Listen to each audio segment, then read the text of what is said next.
Welcome to the Learning Pines YouTube. We hope this video helps. You start by opening Garageband and adding an audio track.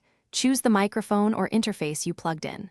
Once done, set the input level so loud passages peak around -6 dB to prevent clipping, and switch on input monitoring to hear yourself.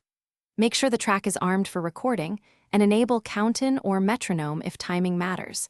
This helps you stay consistent. These quick steps get your session ready so recording is reliable right away. Press record and perform. Keep an eye on levels and watch the waveform to confirm sound is being captured. After one pass, use overdub or add separate tracks for doubles and harmonies so you can tweak each part independently.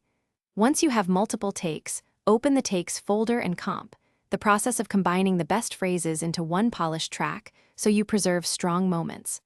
Also trim silence and use fade handles to avoid clicks. This layered approach gives you control and cleaner edits. When you're satisfied, apply light EQ and compression to smooth dynamics, then balance levels in the mixer. A small gain, boost, or cut will make a big difference.